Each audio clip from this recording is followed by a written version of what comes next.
चुनाव का भागा दौड़ी से अब छुट्टी मिला, एकदम रिलैक्स। कोई ऐसा कमिटमेंट या कोई लिखित एग्रीमेंट तो नहीं है।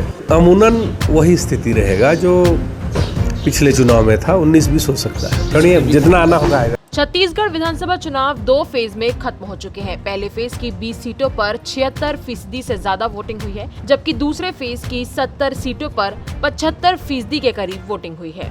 राज्य में अभी कांग्रेस की सरकार है और बीजेपी ने भी जीत का दावा किया है। वहीं विधानसभा चुनाव के मतों की गणना 3 दिसंबर को होगी।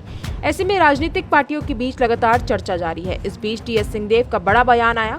उन्होंने कहा कि 75 पार संभव नहीं है। चुनाव के कारण नहीं बोल पा रहा था, लेकिन अब बोल सकता हूं कि 75 पार संभव नहीं है। टीएस बाबा के इस बयान पर अमरजीत भगत का बड़ा बयान आया है। दरअसल सीतापुर विधानसभा क्षेत्र से कांग्रेस प्रत्याशी अमरजीत भगत रायपुर के लिए रवाना होने से पहले बड़ी बात कह गए।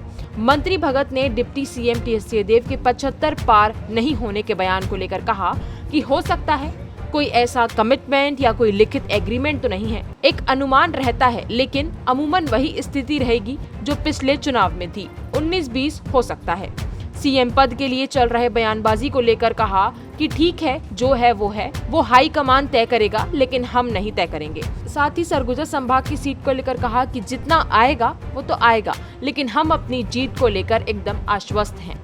इस दौरान रायपुर में विधायक दल की बैठक में शामिल होने रायपुर जा रहे मंत्री अमरजीत भगत ने कहा कि चुनाव के बाद मैं एकदम रिलैक्स महसूस कर रहा हूं और चुनाव की भागदौड़ से अब छुट्टी मिली है। उन्होंने कहा कि अब परिणाम का इंतजार 3 दिसंबर को फिर शुरू होगा। एकदम रिलैक्स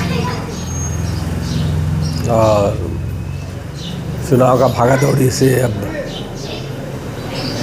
छुट्टी मिला। अब परिणाम के इंतजार 3 तारीख को फिर शुरू होगा। मंत्री जी टीएस सिंह जो कह रहे हैं इस बार 75 पार नहीं हो पाएगा, इसको लेकर क्या कहेंगे? हो सकता है कोई ऐसा कमिटमेंट या कोई लिखित एग्रीमेंट तो नहीं है, एक अनुमान रहता है, लेकिन अमूनन वही स्थिति रहेगा जो पिछले चुनाव में था। 19-20 हो सकता है। सब ठीक है, जो है वो हाईकमान जो तय करेगा, लेकिन हम नहीं हैं। सरगुजा संभाग में कितनी सीटें आएंगी? लोग कह रहे हैं आप चलिए जितना आना होगा आएगा। आप अपने जीत को लेकर? हम 100% से।